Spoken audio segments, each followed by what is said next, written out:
And we're live. This is episode 23 of the Everybody Mad Live podcast. Today is Thursday. It's November the 5th. We're 2 days after already the election, and we still don't have a winner. But we're close. This is the Everybody Mad Live podcast. My name is Sam Liver. How you doing?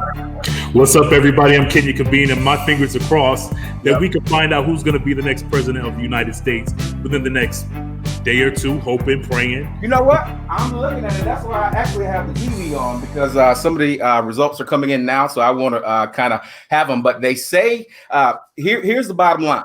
Trump has to win, has to win Pennsylvania. We know that, but he also has to win Georgia. If Biden wins any one of those two states, it's over. So that's all we're looking at. And actually, the reason that we're looking at it because both of those secretaries of state said that their vote counting should be done tonight. So we actually should know who's going to win, because really all the others, I think it's like 6 states total that we're waiting on. So all the other states don't matter because they're lower in electoral college votes. So because the biggest prizes are still Pennsylvania and Georgia, Trump has to win those. I've been so on edge ever since Tuesday, and I think that goes for the whole country too. Like, everybody is just feeling some kind of way. We just want this to be over and done with. But the reality is that if Biden wins, Trump, and we're going to talk about this, Trump ain't going out without a fight anyway. Oh no, he's not. He's going to say that people are lying and cheating their way to win this election. That's what he's going to say. Well, he's already done that. He's already done that. He actually, what we was just talking about the news conference that he did around about 6:45. He talked about, talked about us like a dog. Like we up here in Detroit, up here hiding votes. We up here in Detroit, we won't let Republicans in apparently. So you really don't have a whole lot of Republican voters coming in Detroit anyway. But we still have Republican challengers in every single precinct because they want to make sure if it does come some Republicans coming through there, they want to make sure that their votes are counted. And that's just the way it is. It's fair. It's fair and square. That's just the way it is. You got equal parties on every side, but just because he's not here in Detroit looking at the results himself, now all of a sudden, ooh, they might not be valid. We got to look at what's going on in Detroit because something's going on. They so corrupt in Detroit. Really that's how he played it too. But just the blatant. I know we're going to get into this, later on in the show and everything like that. But the blatant, reckless lies that he's telling. I mean, he is the reason why there's so much civil divide right now in the country because he just can't shut up. Like, everything that he's saying is false. He doesn't have any. He doesn't have anything to back up any of his claims that he's saying. I mean, and it's sad. It's sad. And people, they actually believe everything that he's saying because he's the president of the United States and they love him so much. They're going to believe any and everything that he says. But it's just unbelievable. Like the press conference that I just got through watching, it was, I mean, I've never seen anything like this before. Ever. Did you see the converse in Biden? Because I think Biden spoke earlier this afternoon and he didn't even say nothing. He didn't say nothing about cheating. He said, it looks like we may be in good shape. But please be calm and be patient. That's what he asked for. He ain't say, look at that. I'm about to win this thing. I'm about to, like, he didn't say it, but Trump went through a litmus test for everything. Well, you see, I won this. We were with phenomenal cheating and the Democratic cities and like everything that he says just a lie. Biden just came on there like they still counting the votes. Go, really? We can't do nothing till they finish counting the votes. So we're going to talk a whole lot about that. I don't want to belabor the point because we'll have a whole show about the election and the hour will be over. But right. Yeah, we might as well have a good time while we're waiting on these results because Georgia is about, 99% done. Georgia. And actually, they're waiting on Savannah and parts of Atlanta. That's what they're waiting on. And Trump is down by about 3,000 votes. No, I'm sorry. Trump is up by 3,000 votes. That's it. So Savannah and suburban Atlanta can push Biden over the top. We're at 99%. So that's literally like just a few thousand votes left. So we might know something like before we end the show. I'm just on edge right now. Yeah. You all can leave your comments. You all can jump in on the conversation under the link right here. Let us know your thoughts on the show because we have a lot of stuff that we need to talk about. So let's just go ahead and jump into it. So, like I said, we just got through talking about it. Even though there isn't a winner yet, Joe Biden gave yesterday saying that he's feeling very optimistic about the swing states that are leaning his way. And unlike Trump, he didn't prematurely declare a victory. He also addressed the political divide in the country. Meanwhile, your boy Trump has been making baseless claims about voter fraud in multiple battleground election states, and now he's demanding a recount in Wisconsin. Is that still the case right now, Said? Is he still demanding a recount? Because when I did all this show prep, I did this late last night, so trying to keep it current. Yep, I think he is still asking for a recount. It's not probably going to change anything because I think the vote differential is exceeding about 10,000 votes. So even if he does a recount, it's not going to help. But it's built into Wisconsin law that if you are within 1 percentage point of losing, then you can legally require a recount. So it's likely, but recounts probably won't change the result. Yeah. Well, I'm sure more states are going to follow. And we already predicted this, that Trump isn't going to go out without a fight. But it's kind of funny how Trump actually believes that Biden can only win by cheating, which is what we all believe about Trump. So it's kind of ironic, right? But Trump said that he wants all voting to stop, which is really weird because voting has stopped. Right. But he's just mad that ballots are being counted right now and that he could possibly lose the election. Right. The Trump campaign, they've actually filed lawsuits in Pennsylvania, Michigan. Is it still filed in Michigan right now, Sid? Yes, they filed a lawsuit in Michigan, but that's probably going to be thrown out. Okay. All right. Michigan, Nevada, and Georgia, as his chances of winning are narrowing down. So that's why he is currently suing right now. Now, I want to talk about this right here, Sid, because I know that you worked at the polls. So we're going to file this under the fuckery file. Okay. Donald Trump and a whole bunch of Donald Trump supporters in Detroit, they showed their asses this past week because Trump is pretty much about to lose the state of Michigan. Did he lose the state of Michigan? Is it? Yeah. He lost. Yep, he lost state.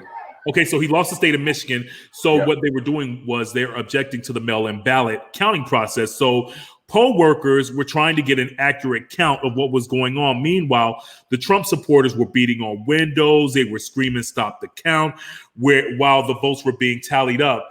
And it was just unbelievable to me. You know what I mean? Because at the end of the day, a winner has to be decided. So why are you saying that we need to stop the count? That doesn't make sense. And just like we said, I just really believe that this is just creating more civil unrest, more of a divide for the country because Trump is getting on TV lying, saying stuff. Now, Sid, what was your experience like as a poll worker, especially working in Detroit? You know what? We at the physical polls, we really didn't have a whole lot of issues. The first thing is that obviously a lot of the population is going to be Democratic votes anyway. So I didn't see a whole lot of issues. We didn't have any trouble at my precinct. I think it was actually two polling locations at my location. So on the day of at the event, we didn't really have anything. And then the other thing too is that like over half of the people who were registered in my precinct, they had already done either early voting or they had already done mail-in voting. So because they had already done that, we didn't half of the traffic that should have come through to vote. They had already voted, so we didn't have that. But I did ask them, and this is what gave me some hope while we were doing it. I asked them because this is my first year. I was like, "How is it normally? Like, how many people do you normally get at this precinct for this particular precinct?" And they said normally about maybe 100 or so people, and that was in 2016 and also 2018. This year, even though we had already had half the people request absentee ballots, they actually got double that. I think the final total was about 250. Actually about 275 people who came to that. So compare that to about 150 normally. So even though people early voted, we still saw increased traffic on the day of. So that's what gave me hope at that point. I was like, Detroit is voting. Detroit is voting because we knew what the absentee and the early voting was. And then to have that uptick at the precinct, it was very cool. But really, a lot of the issues not really been at the polling location. A lot of the issues has been outside of our convention center, which is Cobo. This is a little bit of it. USA, we count the votes, don't we? Don't we count the votes in USA? I see a sister out there. Yeah, this was one of my friends, Banker Thompson. He is a journalist here and a columnist for the Detroit News. This is from his Facebook page. So I want to give him the credit.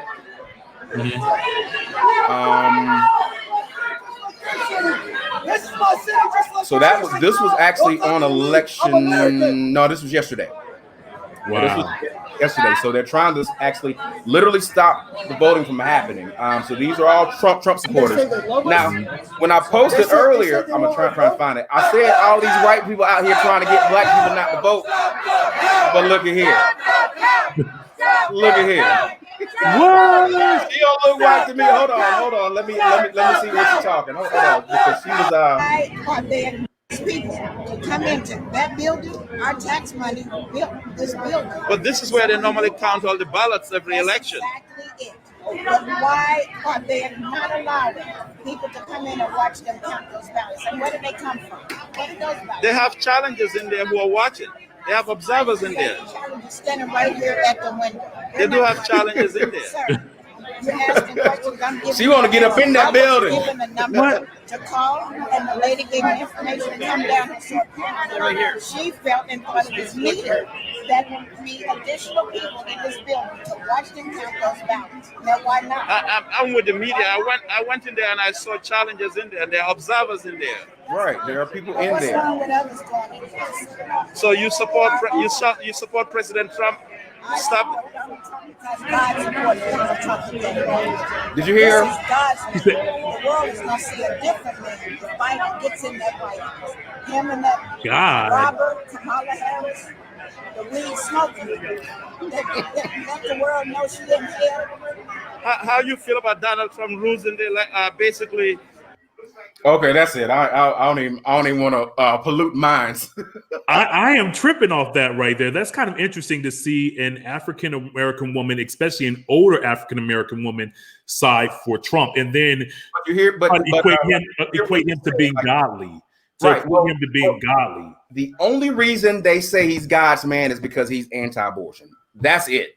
Mm-hmm. That's it. It like you really can't tell me anything else that lines up with what those supposed beliefs are. But that's another one of them, and I think we need to put a pin in that.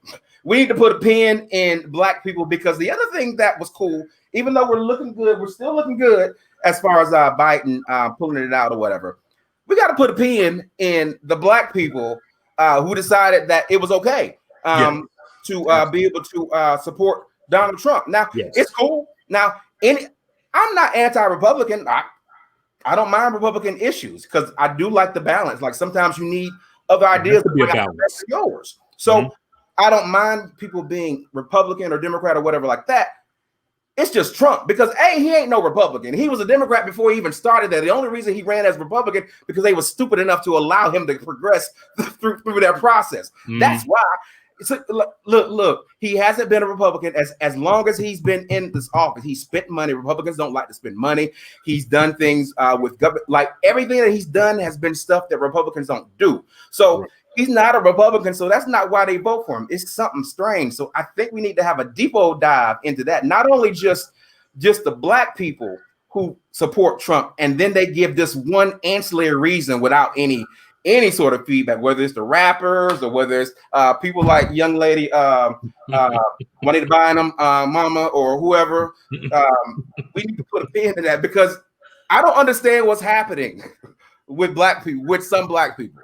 I don't understand it either. It's kind of interesting to me to be able to say I am African American, but I am supporting someone that doesn't condemn white supremacists, that comes across as a racist, that doesn't really care about black people. That's the disconnect for me.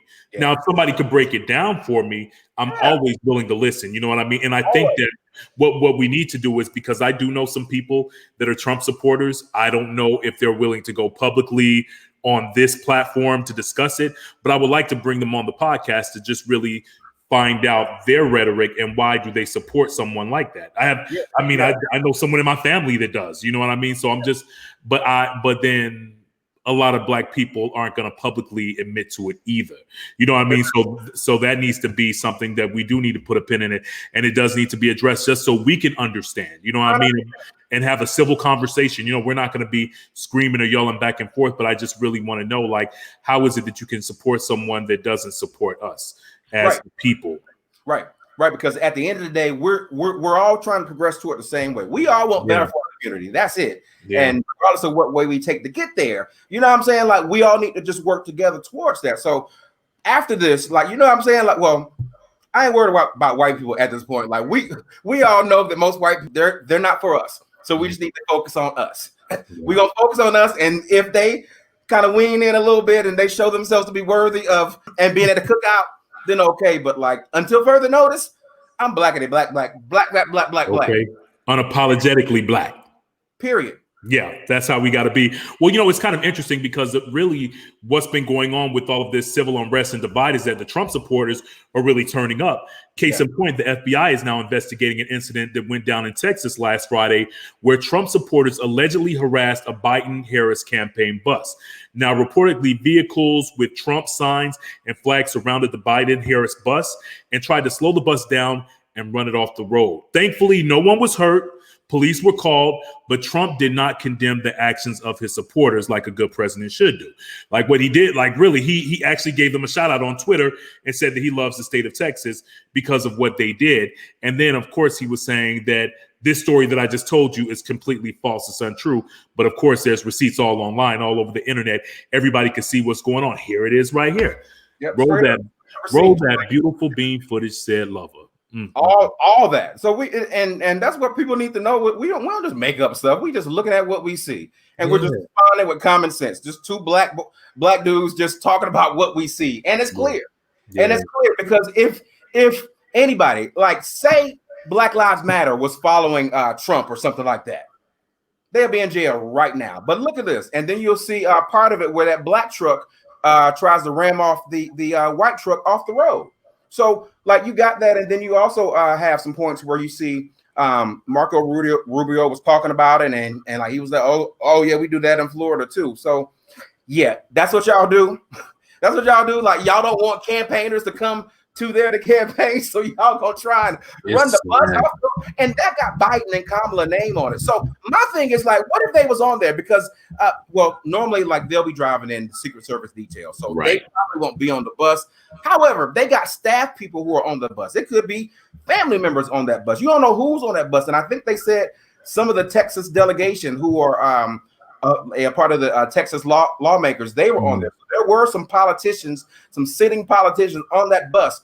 What if y'all run that bus off the road? Yeah, and they die. You know what I mean? Like, and see, that's my whole thing. It's like it's like the supporters, the Trump supporters, are so angry, they're so frustrated that they're lashing out and just doing any and everything they can, like, just on a violent level. You know, like, why do you move from a place of hate? Like, why can't you just say, okay, that's their beliefs, that's their politics, we'll let them believe in that, we believe in this, and then everything will be fine. But then when you start lashing out and putting people's lives in jeopardy and danger, what's that all about? I just don't get that. I really don't understand it, man. And it's like, it's really getting out of control, man. It's getting out of control. It really is. And my thing is not that serious. This is politics. You're in office for a certain amount of time. You know what I'm saying? So, like, usually it's not going to be lifetime. If you don't like it, change it in 2 years or change it in 4 years. But to run people off the road and, like, all this vitriol that we have, it's just kind of crazy. Like, it really is crazy over politics. And then over Trump politics. He doesn't have loyalty to anybody. All that stuff he promised, like, didn't he promise to bring back manufacturing? That ain't happened. He promised to bring back oil jobs. That ain't happened. He promised to help out Philadelphia and the coal miners in West Virginia and all that stuff. That ain't happened. Right. He promised to help that carrier plant, that manufacturing, stay open. That ain't happened. So that Mexico wall. That ain't happened. So it's like everything that he's saying that he's supposed to, big things too, not just like little white lies. Like, I'm gonna try and do better. What? No, you promising, you making big promises and still ain't keeping them. So why are people so indebted to somebody who they know ain't gonna help? Who doesn't tell? Because Because what he's doing is he's getting on TV and saying fake news. They're reporting fake news. So whatever he says out of his mouth, they believe it as the gospel. They believe it is true because it's coming from the president of the United States of America's mouth.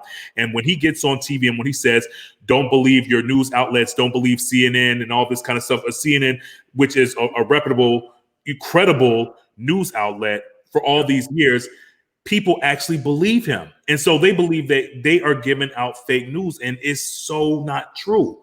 You know what I mean? It's that's so not true. That's anything but it's not true what he said. Well, and like I tell people, like back in the day, I think they changed it back in the 90s. So when we was first starting out in radio, way back when, like news, you used to have to do both sides. You used to have two sides of every argument. You couldn't do a story on the news if you didn't present both sides of what that argument was. And the thing is that like you give people both sides, and then they figure out which side they decide. Yeah, that's it. But we got media now. Fox News ain't gonna you got Fox News is gonna be pro-Republican. You got MSNBC that's gonna be pro-Democrat. You gonna be CNN is gonna be whatever they're gonna be. You know what I'm saying? Right. It's like how do people know how to sift through that? You got to leave your comments on today's topics and stories. Let us know your thoughts. Holler at us under the comment section. Let us know your thoughts on everything. I see people are checking in with us. All right, so we're going to keep things moving. Got some more stories to talk about. Let's talk about the 49ers. I don't know if you heard about this or not, but the San Francisco 49ers actually shut down their facility due to COVID-19. Now, they were supposed to be playing Green Bay tonight, but their wide receiver, Kendrick Bourne, tested positive for coronavirus. The decision to shut down the team's facility was made as a precaution and prevent the spread of COVID. The Packers have some COVID drama, too, going on right now. Now, their running back, A.J. Dillon, tested positive earlier this week, and linebacker Kamal Martin and running back Jamal Williams, they were actually placed on the reserve COVID-19 list after being deemed close contact. Sid, what's your thoughts on that? It's just one of those things. I think we're just in this thing. It's the pandemic. It's like a virus wants to go to other people. Like once a virus is in you, it want to find somebody else to get to. So a virus is just doing what a virus is going to do. And we're just getting complacent in everything that we do. We know that we're not wearing masks consistently and doing things like that. So it's just going to do like you can wipe off all the bleach, like have your bleach and have your disinfectant and wipe off all the surfaces all you want to. But this is an airborne disease. Like droplets go up in the air and it ain't much you can do about it except wear your mask. So if you want to keep yourself from it, it's to wear the mask. But I think we've gotten really away from people just still wanting to wear masks. Right now, like, did you realize election day, we had 100,000 cases? We weren't talking about it because of election day. Yesterday, everyone's been talking about COVID, Right. Yesterday, we had over 100,000 cases. Right now, if you look at your numbers, all the state numbers, if you look at your state's numbers, they're probably higher than it was when we was going crazy back in April and May. Wow. Like we've gone on this little, I don't even know if it's a wave or whatever's going through, but like we're in this little thing to where we just can't get out of it. And we've had no plateau. America's had no plateau. We've never had a period where we just went down and just kind of breathe. But everybody think we breathing, so people ain't wearing masks. So now we're getting back up to more cases. And then we got Thanksgiving coming up in the 3 weeks or whatever. More cases like that. So yeah, people aren't taking it seriously, Sid. That's what I believe. Folks are still trying to travel and live their best life. And, I don't really have a problem with that because I get it. People want to, get out and travel and stuff like that. You traveled, you know what I'm saying, in the midst of the pandemic. I understand that. I totally get it. But you have to be cautious in the way that you move. Be smart. Just understand that you have to wear your mask, have your sanitizers, wash your hands. You have to do all that. But some people aren't doing that. And that's why these numbers keep rising the way that they do. Look at how crazy that is. This is May. Wow. It's May right here. May. Look at this. Look how they're jumping up, man. Look at this. That's unbelievable. It's crazy. So it's like, we just forget about it, or we just think that it's not going to go away if you don't do something about it because we don't have a vaccine. So clearly it can't go nowhere. It can't go anywhere without a vaccine. So if we're not going to do anything to be able to help it, that's what we're gonna get. We have to be able to expect that. So that's honestly that's one of the reasons why I want Biden to win, because of competency. He has the competency at least to put something in place. I don't know if it's to get more people in the pandemic room, or get more people out, or getting more testing available to all these people. We need open up. Obviously, we need the schools to open up, and we need all these hospitals. They're starting to get packed again. Yeah, that's why I want Biden to win, because we just out of control. That's ridiculous. Yeah, 9 months later to be where we are, that's ridiculous. Yeah. And did you hear that? Did you hear about from your lesson? Yeah. And did you hear that, a lot of people have been calling into the suicide hotline, and, people have a lot of anxiety right now because of this whole election and what might happen, if Trump were to win, you know what I'm saying? Like, it's unbelievable. Like, people are really going through it right now. Yeah. There's anxiety even if Biden wins too, because people are thinking that the Trump people will lash out. It's just the absolute craziest thing. I've never seen anything about it. It's crazy. I wanted to show something because November is No Shave November, so I think I'm gonna go the whole month without shaving. As why? Why? Because that's what you're supposed to do. It's the campaign. But it's it's a campaign. Where are we going? Where are we going? Yeah, but I don't. Because I remember in the beginning of the whole pandemic, no one was shaving and all that kind of stuff. And then, everybody's walking around. We're all walking around looking like cavemen and stuff like that.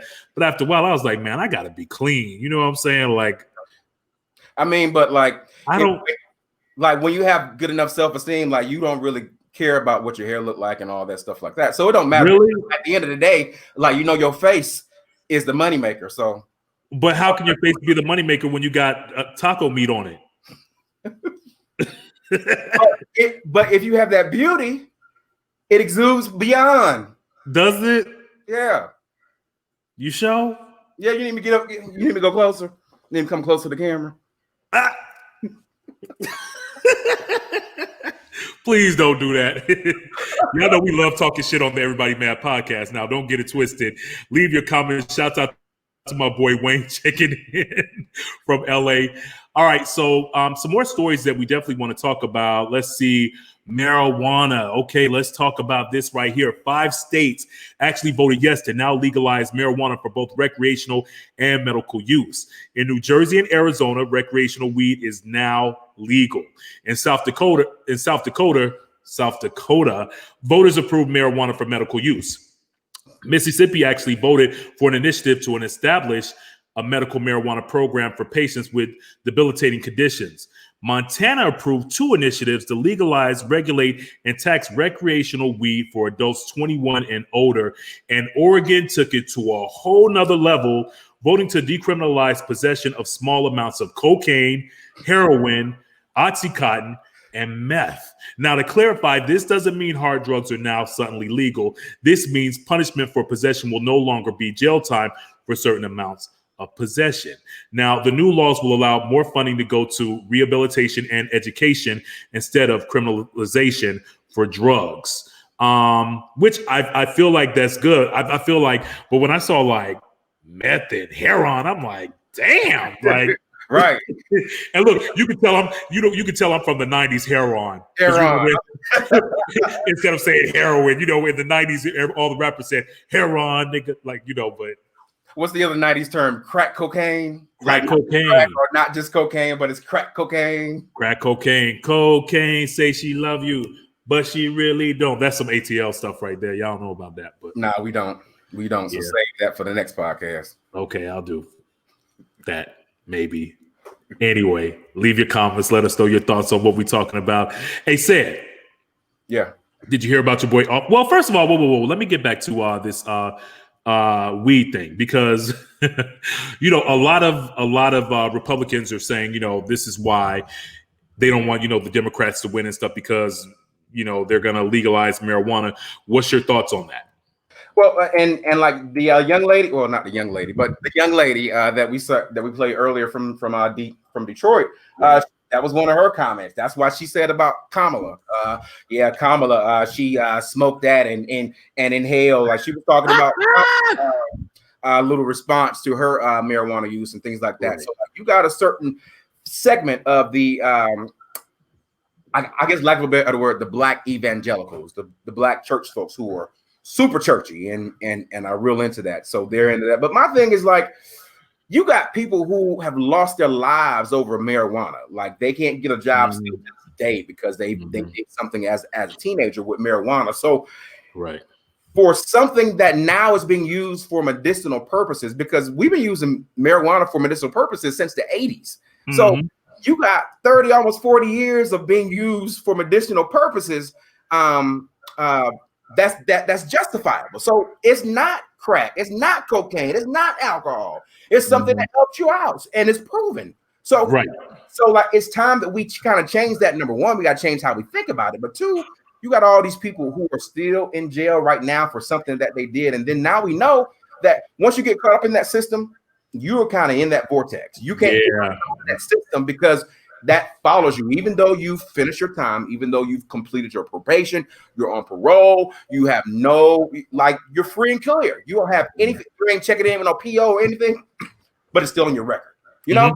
So it's difficult for people to get past that. So that's my thing, is that it's high time for us to stop sending people to jail for life or spending half their life over one mistake, over something that people are using for medicine, over something now that all these white boys got all these dispensaries now. Right, exactly. And they should, and making good money. Definitely. I mean, making real good money. Now everybody's trying to jump into that too, especially like a lot of rappers, a lot of people that have money, you know, like if they got like almost close to $1 million, even celebrities, everybody's trying to invest in marijuana now. So it's just like, it's the new thing. Everybody's trying to jump on that right now. It's kind of interesting. But now that whole, well, if I had enough, like I'll start me a dispensary. I would too. I would too, you know what I mean? But now what I don't understand, that whole, you know, crystal meth and heroin and stuff, I'm like, yo, that's excessive. But yeah, I see what they're trying to do, because like we just went through, well, the war on drugs disproportionately hit us. But my thing is like, why didn't y'all figure out how y'all was having a war on drugs when black folks was on them drugs? But now that we ain't the ones suffering from those drugs, right? Now y'all want to treat it with such loving care. Oh, you on heroin? Oh, we ain't gonna put you in jail. Come here, right? Baby. Come here, baby. We gonna get you back to health. We gonna send you to a rehab. We gonna hug you, and we gonna love on you. We got you. We gonna no. We got you. And so, like, it's the craziest thing is like, wait a minute. I know people who now still to this day who had some issues in the 80s with drugs. Yeah. And they're still in the cycle of the system. Yeah. What happened in the 80s with the crack epidemic. So see, they haven't, but it's kind of interesting how it's like now they've mandated this in Oregon, where there's a lot of white people and people are doing crystal meth and heroin and stuff, and they're getting high and wasted. Wild west of drugs. Yeah, they're getting chocolate fucking wasted, man. And it's like, but see, y'all won't do that for the black folks at all. I'm just saying. And you wonder why it's difficult for us to get more comfortable in this place we call America. Right. Because y'all tried. They got different stuff for different people, different strokes for different folks. Yeah, they do. We ain't stroking right. At all. Better. That stroke game, that stroke game and pound game got to be a lot better, right? So let us know your thoughts on the How Everybody Mad podcast. All right, let's switch gears, man. Let's talk entertainment news. Shouts out to the homie Offset. I really like when celebs, they give back. You all know I'm always been big for that. And Offset, he actually pulled up the 3 polling locations here in Atlanta this past Tuesday. Yeah, that's the golden ticket. We gave the golden ticket. Too late now. Right. I know, but I like looking out for my folks. I got to keep it 100, but it's really good. Big Dave's cheesesteaks. Oh yeah, they're really good. I can't really eat cheesesteaks like that because I don't like I can't digest cheese. I'm lactose, right? So I can't really deal with it. But I have had like a cheesesteak with no cheese, and a cheesesteak with no cheese is just that. It's just kind of dry. Yeah, onions and stuff, but I hook it up, throw some sauce on it, might take it home, put some vegan cheese on it, heat it back up. Big Dave, he has some bomb ass cheesesteaks. So anytime you're in Atlanta, check out Big Dave's cheesesteaks and Slutty Vegan. And I should be getting paid to say this, but I'm not. I just want to support my businesses. This segment of the podcast is brought to you by Slutty Vegan. And I know, right? Hey, well, that's gonna come one of these days for real. You know what I'm saying? Now, we're gonna go collect that check. Cut the check for real. But yeah, you all definitely got to check them out. They're really good. But shouts out again to Offset. You know, I think people realize how important this election was. You know what I mean? And people had to get out at all costs to vote. So just to say, okay, I'm gonna partner up with an organization and feed people while they wait in line. That's huge. We've never seen anything like that before. This is monumental and historical. That's why so many people are just saying, yo, get out and vote. That's what this whole thing has been about. So shouts out to Offset for making it happen. Yeah, I appreciate that. I think we've been, I am there. Well, there's some things that I got to kind of sift through a little bit that don't sit well with me. But overall, I think Black people did what they needed to do. I think so too. And you know, exactly. Like that. For the most part, we did, but we got a little, we got some stragglers that we got to find out why they straggling. And we got to find out what we need to do. I want to talk about this too, since we're just talking about Black people doing their things and stuff. I see that there was a large group of Muslims that actually did not vote for Trump. I'm sorry, they did vote for Trump. Muslims? Yeah. Like the ones coming from all across where? And I know it's a lot of Black Muslims here in Atlanta that actually voted for Trump. Wow. Mm-hmm. A lot of Cubans. A lot of Cubans voted for Trump. That's part of the reason why he won Florida. Yeah. And Latino too. Yeah. It's kind of interesting. Yeah, it is, because if you dig deep into the history and know that we all came from the same island called Africa. You have more genetically in common with us than you'll ever have with Trump. Right. And then he's disrespected your people anyway. Let me he threw toilet paper towels at the Puerto Ricans. He threw Puerto Ricans at the Puerto Ricans. Right. That's what I'll never forget that. Me either. Here you go. Yeah, I'm helping. Yeah, I need some help. I hear you had a hurricane come in here. Yeah, paper towel. And people think that's actually okay to act like that. You know, just the way he acts, the way he carries himself, it's just not presidential at all. Yeah, you wonder why people feel that certain way. And we say voting against your interests. A lot of people say voting against your interests, and we see it a lot. Now, I can understand a little bit with some of the rappers because some of them are in a different income bracket. So if you're in an income bracket and you think that another person will bring you something, I can understand your motivation to vote is fiscal, it's responsible, it's financial. But on the flip side, this is what I was telling my sister-in-law. I was like, my thing is as a human being, as a Black man, even though I do well and I appreciate where I am, I'm comfortable. I'm not complaining about anything. You know what I'm saying? I'm cool. I'm comfortable. I'm set. I'm good. It doesn't stop with just me, I guess. And some people, it stops with them. As long as they're good, that's all they really care about. But me being good and my brother or my neighbor or somebody struggling, I feel bad about that. Exactly. I feel bad when they struggling, but I'm doing all right. And you got a whole segment of Black people who don't have that same mentality. They don't have that communal sort of sensibilities about themselves. They don't think in that mindset. They think in as long as me and mine doesn't mean me and all the other Black people. Me and mine means me, my wife and kids, and then that's it. My immediate family. And my thing is how can you be so how can you have such a shallow view of the world when when you get out there in that world, this is all they see. Mm-hmm. So it don't matter how many degrees you got, no matter how much money you make, no matter what your political affiliation is, Republican, Democrat, whatever, they see that. So before they even see that you're a Republican or a Trump supporter, they see that you're Black. And they don't look at you. Yeah. That's it. They look at the color of your skin. Ultimately, that's what it all boils down to. And they don't care because at the end of the day, you still gonna be a ninja. I'm gonna just say it that way. You know what I mean? To them.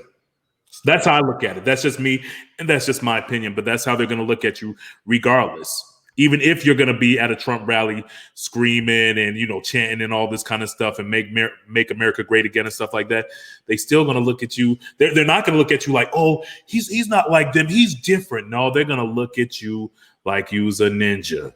Ninja. Straight up. That's it. That's it.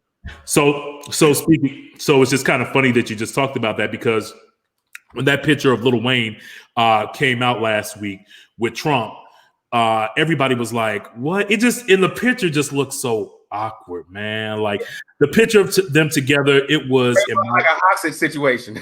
Yeah, it was foolery and fuckery at its finest. You know what I'm saying? And what's funny is that rumors are going around that Weezy's girlfriend actually dumped him because he's riding with Trump now. You know, he's endorsing Trump.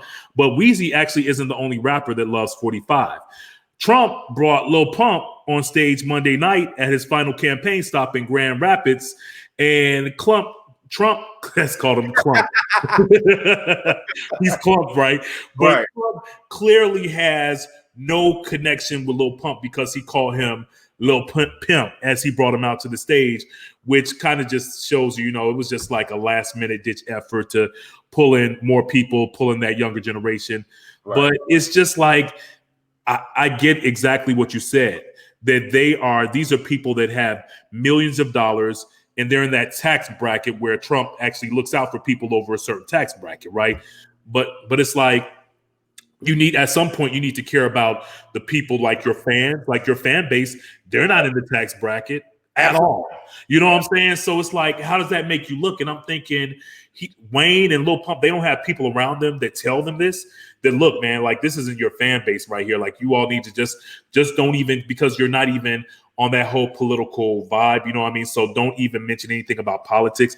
Just talk about the music, talk about anything else. Don't talk about politics. So, when you have cats like, Kanye, who, I'm about to, get into the Kanye story too, but Kanye, Ice Cube, even though Ice Cube says, what was that tweet that you sent me earlier? I gotta look that up. Ice Cube. Yeah, he tweeted earlier today. He hold on, let me find it. Said, okay, here it is right here. Ice Cube said, let me get this straight. I get the president of the United States to agree to put over $500 billion of capital in the black community without an endorsement, and ninjas are still mad at me. Have a nice life. But that's a lie, though. That's like, Q, where you getting that from, bruh? You know what I'm saying? Like, does he understand how law works?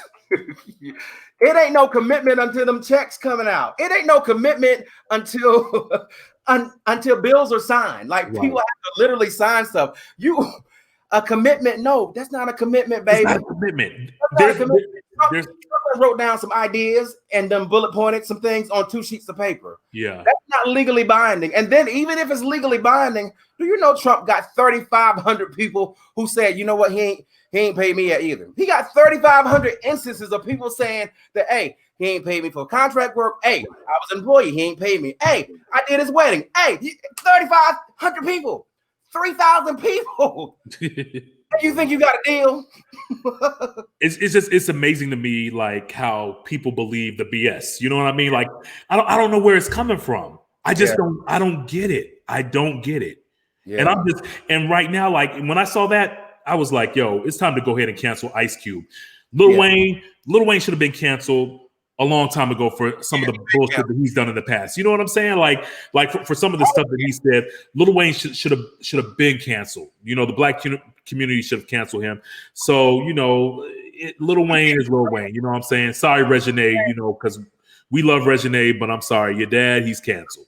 Yeah, he canceled. We cancel him when he said what he said about black women. That's what I mean. Like you can't sit up here and disrespect black women when you came from a black woman. You know what I mean? Like I don't get it. Right. I don't get it. Like where's the love? You know what I mean? Like why would you disrespect black women when that's where you came from? Right. And then remember what he said 2 years ago when they asked him about when the Black Lives Matter was first starting. Well, maybe it was longer than 2 years ago. It's a few years ago. And they asked him about Black Lives Matter, and like he's like, What you mean? That's crazy. Black Lives Matter. Do you see all this money I'm making? Black lives clearly matter. So he's like, no, that's not what it means. He's like, well, y'all can't sit up here and say Black Lives Matter when I know I'm making money. No, it ain't even about you. And then he went on to further say, you know what? Yeah, that scissor, all that lean. Yeah. Fried that brain because, dude, like, this ain't about you. This is about the people in those communities that you came from.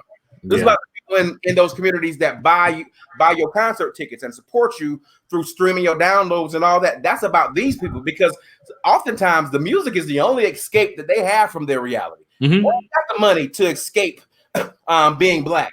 You can't escape being black for the most part, but a lot of times you still get brought back in. But he was on that mindset too. Like I got money and I don't see it. So yeah, Black Lives Matter. That ain't got nothing to do with me. Okay. Since that point. Yeah, I agree 100%. Leave your comments. Let us know your thoughts on all the hot topics that we're discussing tonight on the Everybody Mad Live podcast. Now, a press release actually went out this past Monday about Trump inviting a group of prominent Black African-American celebrities to the White House this upcoming December to discuss issues facing the Black community and the president's proposed platinum plan. First of all, why is he planning for something in December when he don't even know if he's going to be the president or not? Let's talk about that first, okay? But this meeting was supposed to be attended by the stars of an upcoming documentary called Trump versus Hollywood. Isaiah Washington, the famous actor, he's supposed to be in this movie. Also, rapper Eric B. Now, the documentary seems to be very pro-Trump. Claudia Jordan and Too Short, their name was actually on the press release to be a part of this right here, but they both say that they were asked just to be in the film, but they are not endorsing Trump. Rich the Kid actually shared on his social media that Trump tried to put him in a private jet to Michigan ahead of the presidential election. See, that's what's going on. Like, let me put you in a private jet, fly you up to, out to DC, to the White House, so you can ball out. And a lot of celebrities are falling for the okie doke. And that's what's going on right now. You know what I mean? Like, that was what was going on before the election. And Rich the Kid was like, nah, bro. You know what I mean? Because he gets it. He understands. Look, I'm not going to be a sellout. My community just to do some photo ops with Trump, just so Trump will use me, because that's pretty much all it is Trump using Black celebrities. And it's just interesting to see how celebrities are falling for the okie doke. You know what I mean? Like Lil Wayne, Kanye West, who, by the way, just voted for the first time ever in his life this past week. Straight up. Voted for the first time ever this past week. And guess who he voted for? Me. Himself. He voted for himself. No surprise. Now, what's kind of interesting is that his wife, Kim, didn't say who she was going to vote for, but she did like a tweet from Kamala Harris about voting, and another tweet from Kid Cudi that read, "Vote for Biden if you're a real one." So we can pretty much tell who Kim Kardashian voted for, and that makes me feel real good that she didn't fall for the okie doke, because she could have been like, yo, I'm going to support my husband. This whole Kanye West stuff was nothing but I'm just going to say it's fuckery at its finest. That I love saying that word, but that's just what it is. Yeah, I think so. Clearly. Thing is, he got at least 50,000 votes. I think in about 6 or 7 cities. Oh my gosh. 50,000 votes, 50,000. And I think places like Kentucky and some other places, but people actually utilize, they're giving vote for Kanye, someone who's never participated in the electoral process, never participated in government, never did his own civic responsibility, but y'all voted for him. 50,000 votes gone to waste. That could have either gone either way. You see what I'm saying? But you wasted your vote on Kanye West. Really, that needs to be a discussion. We need to put a pin in that. Yeah, and really, I would love to find someone that could really tell me why they voted for Kanye West. Yeah, voter education. Like we just need to know, because I'm finding they don't have civics classes in school. They don't teach some of the things that we learned when we was coming up in school about the governmental process and all that stuff like that. I didn't know that because I ain't got kids in school, but it's crazy how just the most simplest things that people don't know. And clearly, like we heard him during the campaign, he ain't got no clue about how any of this works. Nothing. So that begs the question, like, why would you be comfortable putting someone somewhere where they don't know how to do the job. Yeah, at all. I guess people are thinking, well, Trump didn't know what the hell he was doing. And that might be why they voted for him. You know, that's what I believe in my mind. I would think that someone would say, well, hell, Trump didn't have any kind of political background, but he became the president of the United States. So if he can do it, Kanye West can do it. And that's probably what they're thinking. Yeah, it's the craziest thing. But we got to, like, that's just crazy. It doesn't even make sense. And a lot of other stuff that I've seen too that happened, like even in Mississippi, like you see what Mississippi did they changed their flag. So that was one of the things that they voted on. They changed the state flag because it used to have the Confederate symbol implemented. So they changed that. So that was one of the things they did. Good. But they reelected their racist Republican lady back into the Senate. So they got rid of the flag. They got rid of the racist flag. But they voted for the racist senator. Right. That's ass backwards. And then they voted to legalize medical marijuana. That's crazy, man. So I guess that's how they, like, maybe what they're doing is trying to soothe their pain with medical marijuana. But nothing matches up. It don't match up. Forget the flag. Get the racist lady out of there. Yeah, for real. That's unbelievable. We didn't talk about this last week, but we were supposed to talk about this last week, but it's something that we definitely need to talk about because everybody was buzzing about it in the streets. But Mike Tyson's conversation with Boosie over his recent, well, actually not recent, but over his history of homophobic comments during a recent taping of his podcast. Now, Boosie made some offensive comments about Dwayne Wade's child, who recently came out as a transgender girl. Tyson pressed Boosie on where his hate for homosexuality was actually stemming from. And he asked him, he's like, wondering like, yo, Boosie, is the aggression coming from your own insecurities about your own sexuality? Sid has a clip. Roll that beautiful bean footage, brother. The possibility that you're a homosexual and you by disrespect them, you further yourself from being a homosexual or thinking you may like homosexuals. Nah, I'm straight as an arrow. I'm just saying, I'm not saying you are, but why do you have? If you're straight, why do you? I really commented on the Dwayne Wade situation because I got offended because it's a child. He seemed a little scared. That's why I really got offended, And I'll be too. That's why I really said if it was a motherfucking 19-year-old, 18-year-old grown person, I probably would. I know I wouldn't have said nothing. Why did you? But I felt like I'm just saying, I'm not judging you. Don't ever think I'm here judging you. I'm just trying to understand you. Yeah. And I got some demons. You ain't in my world when it comes to demons. Yeah. What? It was just like, that would scare me. That's a child. That was scary as hell. Like a child ain't at 12 can't make that decision. I felt like that's just how I felt. And certain things I talk about on like that, I just felt like that was going too far. I agree with you.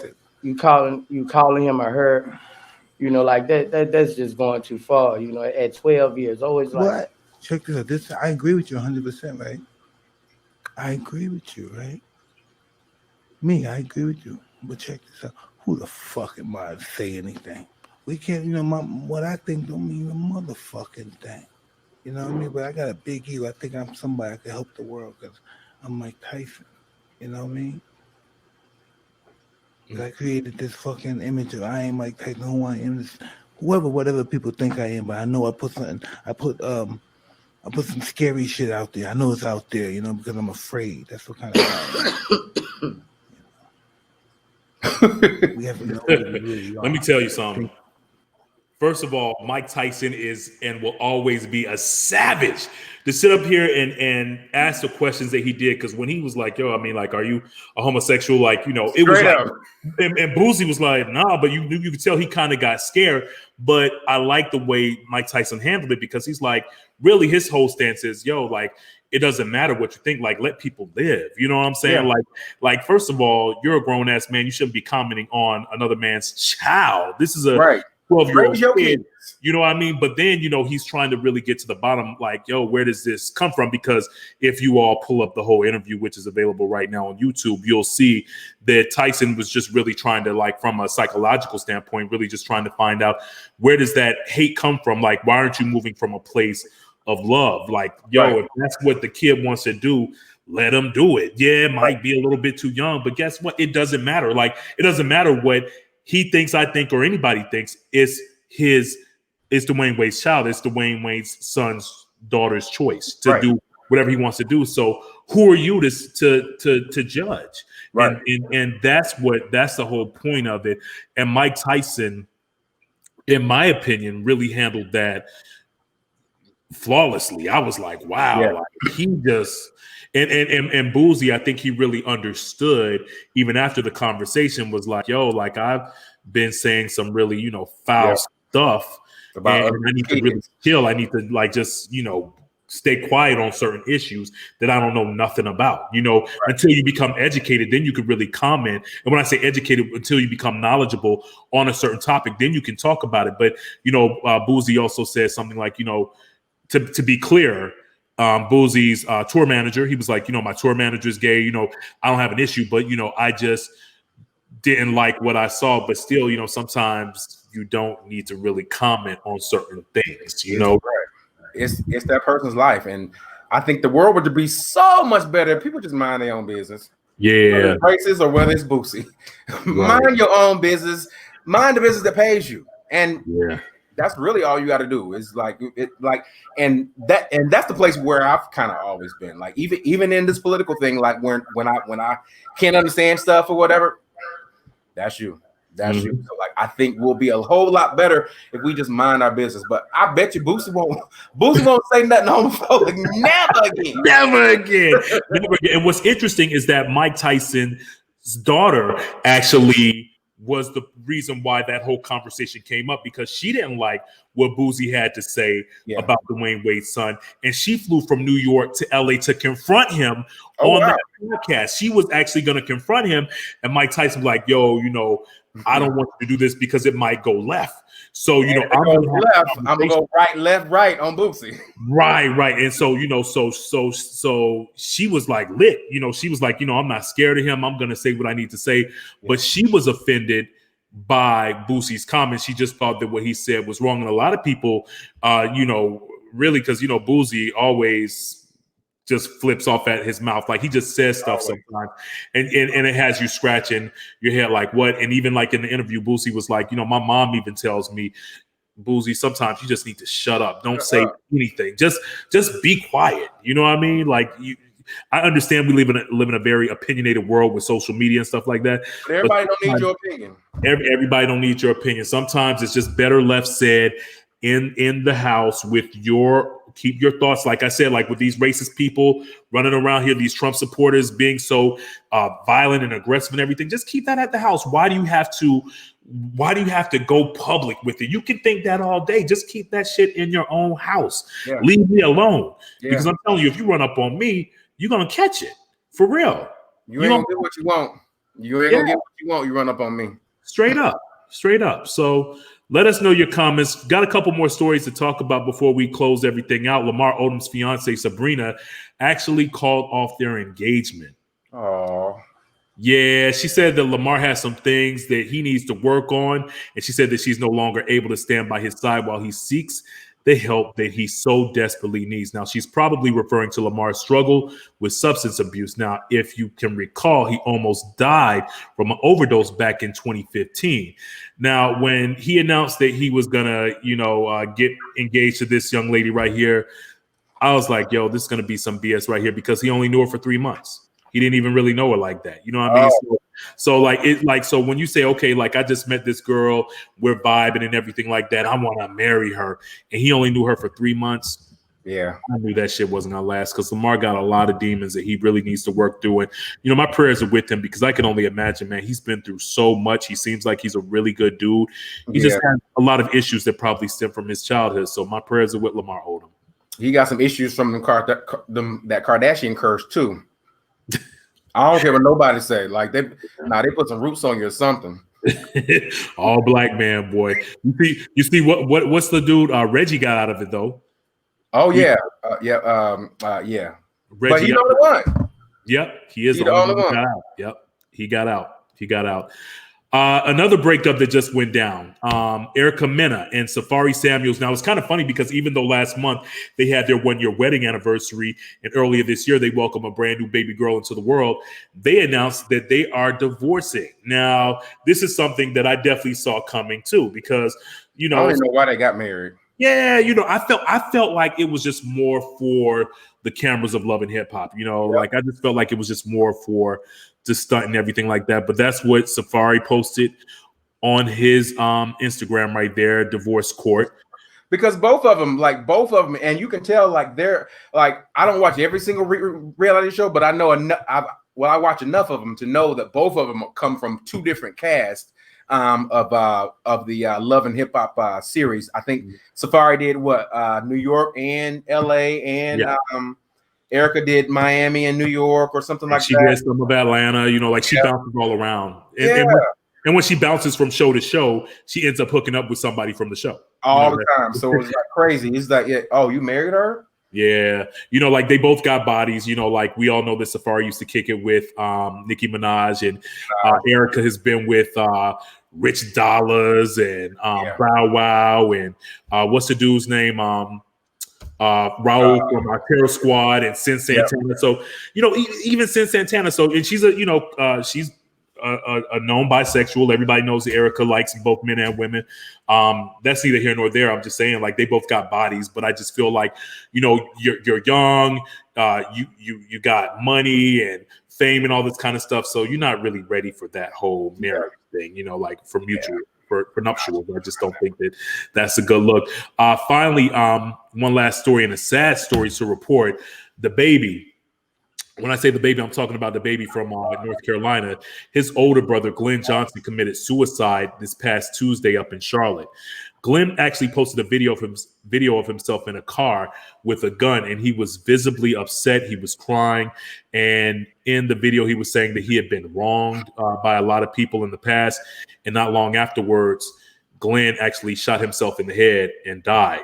He was the father of 3 daughters and a son. Our prayers are going out to the baby and to his family. That's sad. I was gonna play a little bit of audio. We'll put it on the Everybody Mad page. I don't want to kind of put that on the show because that's kind of to like to watch somebody like the George Floyd thing did to me. I think that kind of did something to me to kind of see that.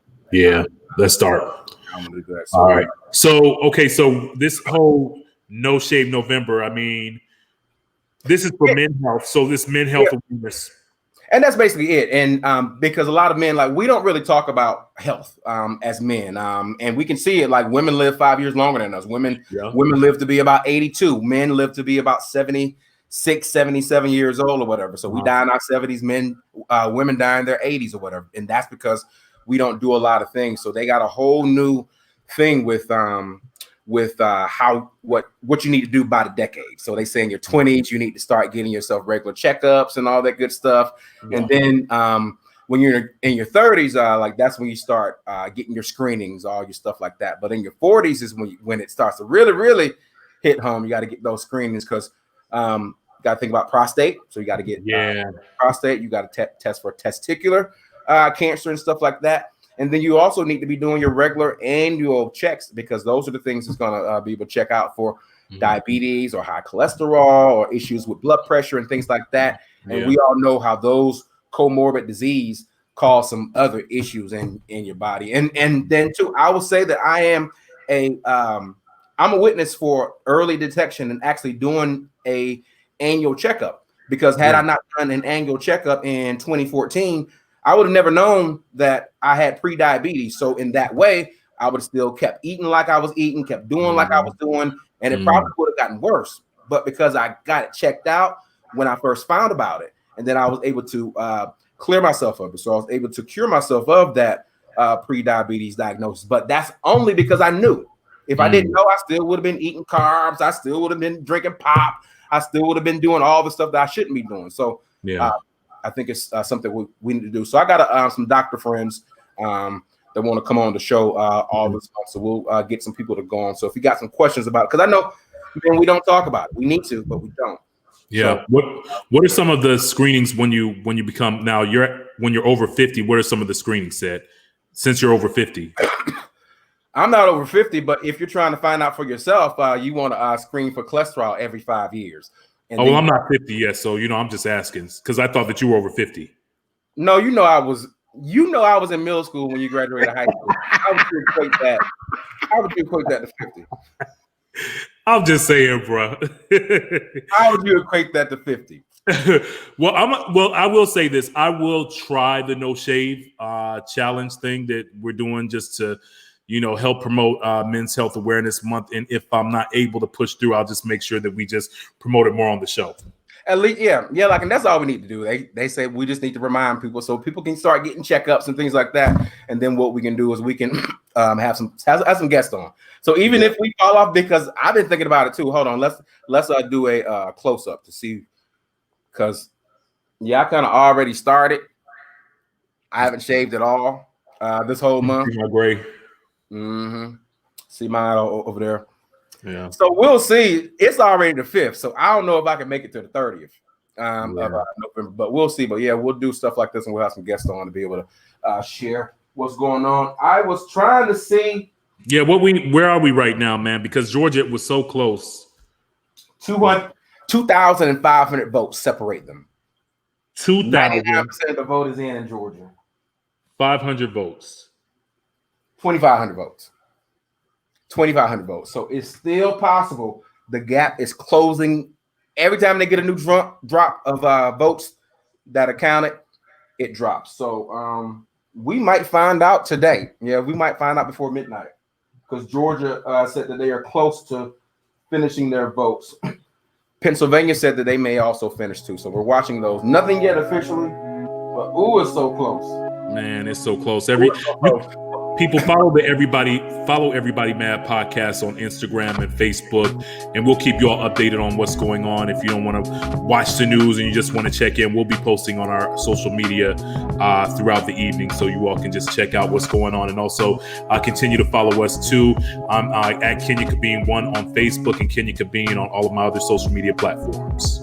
Okay, I'm Said Lover everywhere, so you can follow us, but we'll follow this election for you. Yeah, in between the show, you want to get on to all of our pages, so our social medias on our solo.2/everybody-mad. So follow all our links on YouTube and Facebook and Spotify and all the other platforms where we are, so you can listen to it live on YouTube and Facebook, but you all can listen to it on the go. Favorite. How do you feel about the election? Mm-hmm. I feel good. I feel that he can make it, because even if he doesn't win Georgia or Pennsylvania, which it looks like he's going to win either one or both, Biden, even if he doesn't win those, he's actually close enough to where he doesn't have to win either one of them. He can just win Nevada. Yeah, he's just 7 votes away. Okay. He can just win really one more state. All right. It's close. So we there. We almost there. Like if he just wins Nevada and Arizona, he ain't got to worry about Georgia or Pennsylvania. So it's looking good. All right. Fingers crossed. Definitely. Yeah. Well, everybody, that's another episode and another edition of the Everybody Mad podcast. We really, really appreciate you all rocking with us. Say some prayers right now. We want you all to say some prayers, because we definitely got to take this election right here. But thanks for rocking with us. We'll be back next Thursday, same time, same place, 8 p.m. right here. Really appreciate you all rocking with us, but stay safe, stay blessed. And until then,